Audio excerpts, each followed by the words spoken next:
ಯುದ್ಧ ಭೂಮಿಯಲ್ಲಿ ಕರ್ಣ ಸಾಯೋ ಸಮಯದಲ್ಲಿ ಕೃಷ್ಣನನ್ನ ಹೀಗೆ ಕೇಳ್ತಾನೆ.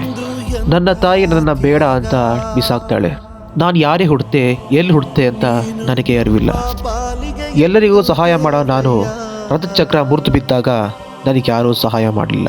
ಒಂದು ಕೀಟ ನನಗೆ ಕಚ್ಚಿ ರಕ್ತ ಧಾರಾಕಾರವಾಗಿ ಇಳಿತಾ ಇತ್ತು.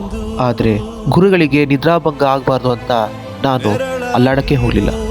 ಆದರೆ ಇದರ ಪ್ರತಿಫಲವಾಗಿ ನೀನು ನನ್ನಿಂದ ಕಲಿತ ಎಲ್ಲ ವಿದ್ಯೆ ಉಪಯೋಗ ಸಮಯದಲ್ಲಿ ಮರಳಿ ಹೋಗಲಿ ಅಂತ ಶಾಪವನ್ನ ನಾನು ತಗೊಂಡೆ. ಬ್ರಾಹ್ಮಣ ರೂಪದಲ್ಲಿ ಇದ್ದನು ನನ್ನ ಎಲ್ಲ ಕವಚ ಕೊಂಡಗಳನ್ನು ತಾನವಾಗಿ ಕೇಳ್ತಾನೆ.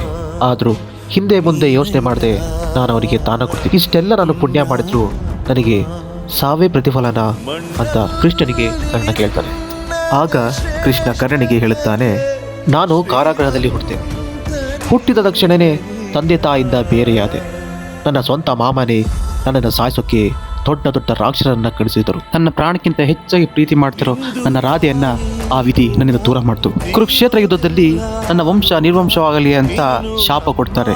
ಇದೆಲ್ಲ ಗೊತ್ತಿದ್ರು ನಾನು ಧರ್ಮಕ್ಕೋಸ್ಕರ ಹೋರಾಡಿದೆ. ಕಷ್ಟ ಅನ್ನೋದು ಎಲ್ರಿಗೂ ಬರುತ್ತೆ ಕರ್ಣ, ಆದರೆ ಯಾವುದರ ಜೊತೆ ನಿಲ್ಲುತ್ತೀವಿ ಅನ್ನೋದೇ ಕರ್ಮ.